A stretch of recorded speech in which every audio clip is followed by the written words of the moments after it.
নমস্কার বন্ধুরা, আশা করি আপনারা সকলেই ভালো আছেন। আমি বিভাস, গল্প কিন্তু সত্যি চ্যানেলে আপনাদেরকে আরও একবার স্বাগত। আপনারা প্রত্যেকেই কোনো না কোনো সময় শ্যামবাজার পাঁচমাথার মোড়ে নিশ্চয়ই গেছেন বা জানো। এটা এমনই একটা রাস্তা যেখানে মানুষকে কখনো না কখনো কোনো না কোনো কাজে অবশ্যই যেতে হয়। আর এই পাঁচমাথার মোড়ে গেলেই আমরা ঘোড়ায় চাপা নেতাজির স্ট্যাচুটা দেখতে পাই। ঠিক দেখে মনে হয় যেন তিনি সবার দিকে নজর রেখেছেন। আর এই পাঁচমাথার মোড় থেকে ৫টা রাস্তা ৫ দিকে চলে গেছে। তার মধ্যে একটি রাস্তা চলে গেছে হাতিবাগানের দিকে। এই রাস্তাটি নাম বিধান সরণি। আর এই রাস্তায় ঢুকলেই মনে হয় কত ইতিহাস, কত স্মৃতি। কিছুটা এগিয়ে যাওয়ার পরেই আমরা একটি হলুদ রঙের বাড়ি দেখতে পাবো, যেটা আর্য সমাজ মন্দির এখন। কিন্তু আজ থেকে প্রায় ১০০ বছরের কাছাকাছি সময় আগে এই বাড়িতেই এক বিখ্যাত বিপ্লবী তিনি আত্মগোপন করেছিলেন। কে সেই বিপ্লবী, কখন এবং কেন, কিভাবে আত্মগোপন করেছিলেন, আজ আমি এই ভিডিওতে আপনাদের বিস্তারিত সেটা জানাবো। কিন্তু তার আগে আরও একবার আপনাদের অনুরোধ করব, আপনারা একটু ধৈর্য ধরে ভিডিওটা পুরো দেখুন। আপনাদের কেমন লাগলো বা আপনাদের কাছে সেই বিপ্লবীর আরও তথ্য থাকলে আমাদের কমেন্ট বক্সে জানান। আর যারা এখনো পর্যন্ত এই চ্যানেলটিকে সাবস্ক্রাইব করেননি, তারা অবিলম্বে চ্যানেলটিকে সাবস্ক্রাইব করে নিন, কারণ নিয়মিত রাত ৮টার সময় এইরকম অজানা সত্যি গল্পের ভিডিও আমরা আপলোড করলে তার নোটিফিকেশন আপনারা পেয়ে যাবেন। তো চলুন সময় নষ্ট না করে আমরা দেখে নিই কোন বিপ্লবী বিধান সরণির এই বাড়িটিতে আত্মগোপন করেছিলেন। শ্যামবাজার পাঁচমাথার মোড় থেকে যে রাস্তাটা হাতিবাগানের দিকে চলে গেছে, অর্থাৎ সেটার নাম হলো বিধান সরণি। এই রাস্তা থেকে কিছুটা গেলেই আপনারা একটি হলুদ রঙের বাড়ি দেখতে পাবেন, যেটা বর্তমানে আর্য সমাজ মন্দির, এবং এর ঠিকানা হলো ১৯ নম্বর বিধান সরণি। এই আর্য সমাজ মন্দিরের ভেতরে ঢুকলেই কেউ না কেউ আপনাকে দোতলায় ঠিক নিয়ে যাবে।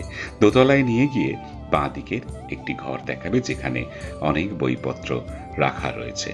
তবে এই ঘরের কোনো আলাদা বৈশিষ্ট্য চোখে পড়বে না, কিন্তু সেখানকার কর্মীরা আপনাকে বলবেন এর মাহাত্ম্য। আজ থেকে প্রায় ১০০ বছরের কাছাকাছি আগে এই ঘরেই আত্মগোপন করেছিলেন বীর বিপ্লবী ভগৎ সিং। আর তারপরে এখান থেকে রওনা হয়েছিলেন দিল্লির উদ্দেশ্যে। সালটা ছিল ১৯২৮। ভারতের মাটিতে পা রেখেছে সাইমন কমিশন, আর তার বিরুদ্ধেই প্রতিবাদের রাস্তায় নেমেছে জনগণ। এই কমিশন কিছুতেই মানবে না ভারতীয়রা। এমনই একটি মিছিলের আয়োজন করা হয় লাহোরে। মিছিলের সামনের সারিতে ছিলেন পাঞ্জাব তথা ভারতের অন্যতম নেতা লালা লাজপত রায়। শান্তিপূর্ণভাবেই এগোচ্ছিল সবাই। হঠাৎ সেখানে চড়াও হয় ব্রিটিশ পুলিশের বাহিনী। নির্মমভাবে তারা লাঠিচার্জ করতে থাকে মিছিলের মানুষগুলোর ওপর। বৃদ্ধ লালা লাজপত রায়কেও ছাড়েননি ব্রিটিশরা। লাঠির আঘাতে গুরুতর আহত হন পাঞ্জাব কেশরী। পরবর্তীকালে তিনি প্রয়াতও হন। গোটা পাঞ্জাব স্তব্ধ হয়ে গেল লালার লাজপত রায়ের মৃত্যুর খবর শুনে। ব্রিটিশ পুলিশের এত বড় সাহস, কি ভেবেছে ভারতীয়দের?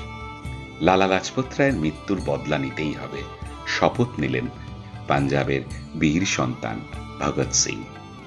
বিপ্লবের মন্ত্র তখন তার শিরায় শিরায়। জালিয়ানবাগের রক্তে ভেজা মাটি ছুঁয়ে প্রতিজ্ঞা করেছেন ব্রিটিশদের উৎখাত করবেনই। সেই থেকে লড়াইয়ে নেমেছেন তিনি। ঠিক করলেন লালার হত্যাকারীকে সাজা দেবেন তিনি। তৈরি করলেন অপারেশনের নকশা। এরপরই লাহোরে সরকারি পুলিশ সুপার জন স্যান্ডার্সকে গুলিতে ঝাঁঝরা করে দেন ভগৎ সিং আর সুখদেব। ব্রিটিশদের হাতে এখনই ধরা দেওয়া চলবে না, তাই শুরু হলো তাদের আত্মগোপন পর্ব। লাহোর স্টেশনে হাজির হয়েছে একটি পরিবার। এক মহিলা, সঙ্গে তার স্বামী ও সন্তান। পেছনে মালপত্র নিয়ে হাজির হয়েছে চাকর। ঠিক করেছেন লখনৌ যাবেন। স্টেশনে একটু বেশি পুলিশ সেদিন। সাহেবদের কাছে খবর, অফিসার স্যান্ডার্সকে যে হত্যা করেছে সে একজন শিখ যুবক, অবিবাহিত। স্বাভাবিকভাবেই পালানোর ছক কষছে বিপ্লবীরা, তাই সমস্ত জায়গায় কড়া পাহারা। তার মধ্যে দিয়েই লখনৌগামী ট্রেনে উঠল ওই পরিবার। কেউ জানতেও পারল না এই পরিবারের ভেতরে লুকিয়ে আছে আসল রহস্য। আত্মগোপন করার জন্য সবার আগে নিজের চুলদাড়ি ছাঁটলেন ভগৎ সিং। হিন্দুস্তান সোশ্যালিস্ট রিপাবলিক অ্যাসোসিয়েশনে থাকাকালীন তার সঙ্গে আলাপ হয়েছিল ভগবতীচরণ ভোরার সঙ্গে। তার স্ত্রী দুর্গাদেবী ভোরা ওরফে দুর্গাভাবিও বিপ্লবী কর্মকাণ্ডে জড়িত ছিলেন। স্যান্ডার্সকে হত্যা করার পর ভগৎ সিং চলে গেলেন তাদের কাছে। দুর্গাভাবি রাজি হলেন ভগৎ সিংকে সাহায্য করতে। বুঝতে পারছেন তো, সাহেবরা স্টেশনে স্বামী স্ত্রীর ছদ্মবেশে সেদিনকে কাকে দেখেছিল? হ্যাঁ, ভগৎ সিং আর দুর্গাভাবি, সঙ্গে ছিল তার ছোট্ট সন্তানও। সবাই মিলে উঠলেন ট্রেনে। লখনৌ গিয়ে ট্রেন বদল করেন, গন্তব্য তারপর কলকাতা। যাওয়ার আগে কলকাতায় নিজের বান্ধবী সুশীলা দেবীকে টেলিগ্রাম করেছিলেন দুর্গাদেবী। বললেছিলেন আত্মগোপনে থাকার সমস্ত আয়োজন করে রাখতে। সুশীলা হাজির হলেন তার ছাত্রীর বাবা ছাজুরাম চৌধুরীর কাছে। ভগৎ সিংকে নিজের বাড়িতে আশ্রয় দিতে রাজি হয়েছিলেন ছাজুরাম। কলকাতায় আসার পর তার কাশীপুরের বাড়িতেই ওঠেন ভগৎ সিং। কিন্তু এখানেও ছিল বড় বিপদ। ব্রিটিশ পুলিশ এখানেও বারবার হানা দিচ্ছে, সব জায়গায় তল্লাশি চালাচ্ছে। তাহলে উপায়? ছাজুরাম চৌধুরী তখন ছিলেন কলকাতার আর্য সমাজের অন্যতম কর্তা। ভগৎ সিংকে নিয়ে গেলেন এই আর্য সমাজ মন্দিরে। সেখানে ব্রিটিশ পুলিশের নজর পড়বে না, তাই এটাই তার পক্ষে নিরাপদ জায়গা। আজকের 19 নম্বর বিধান সরণিতে যে বাড়িটা দাঁড়িয়ে রয়েছে, তারই দোতলার একটি ঘরে বেশ কয়েক মাস আত্মগোপন করেছিলেন ভগৎ সিং। অবশ্য এটাই প্রথমবার নয়, এর আগেও কলকাতায় এসে এই আর্য সমাজ মন্দিরেই থেকেছিলেন তিনি। তখন অবশ্য ছিল বোমা বানানোর কৌশল শেখা। বেশ কয়েক মাস থাকার পর জীবনের শেষ বিপ্লব কর্মসূচি পালন করার জন্য রওনা দেন ভগৎ সিং। অন্যদিকে তৈরি হচ্ছেন বটুকেশ্বর দত্ত। দুজনে মিলে দিল্লির পার্লামেন্ট হাউস কাঁপিয়ে দেবেন। বাড়িটার সামনে দাঁড়ালে কখনো মনে হয় আপনাদের এই কথা?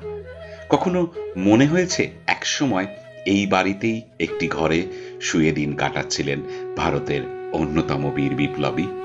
শুধু রয়ে গেছে ইতিহাসের কিছু চিহ্ন, আর রয়ে গেছে এই কাহিনী। আর্য সমাজ মন্দিরে জিজ্ঞাসা করলে শুনতে পাবেন সবটা। চাইলে আপনারা দেখেও আসতে পারেন সেই ঐতিহাসিক ঘর। রাস্তার আওয়াজে ধুলোর মাঝে এক প্রকার চুপ করেই রয়ে গেছে ইতিহাস। বাড়ি থেকে চলে যাওয়ার আগে নাকি ভগৎ সিং তার ব্যবহৃত থালা লোটা দিয়ে যান মন্দিরের এক প্রহরীকে। আক্ষেপ কি জানেন? সেই প্রহরী এর গুরুত্ব বোঝেননি। কালের নিয়মে সেসব হারিয়ে গেছে চিরতরে। কিন্তু এই ঘর, এই রোমহর্ষক কাহিনী আর ভগৎ সিং, বিপ্লব কি কখনো মরে যায়? দিল্লি পার্লামেন্টে বোমা ফাটিয়ে চিৎকার করে সেই বিপ্লবের জয়ধ্বনি দিয়েছিলেন তো তিনি, ইনকলাব জিন্দাবাদ। আজ এই পর্যন্তই। আপনাদের কেমন লাগলো তা অবশ্যই কমেন্ট বক্সে আপনারা জানাবেন। আর যারা একটু শুনেছেন, দয়া করে এই ইতিহাসের ঘটনাগুলো একটু ছড়িয়ে দিন, অর্থাৎ শেয়ার করুন, যাতে মানুষ জানতে পারে আমাদের কলকাতা এই ইতিহাস, বিপ্লবীদের এই ইতিহাস। আমি সেই চেষ্টাই করি আপনাদের সামনে তুলে আনার। আজ এখানেই শেষ করলাম। আবার আগামীকাল রাত 8টার সময় নতুন একটা অজানা সত্যি গল্প নিয়ে আপনাদের সামনে হাজির হব। আপনারা ততক্ষণ সবাই খুব ভালো থাকবেন।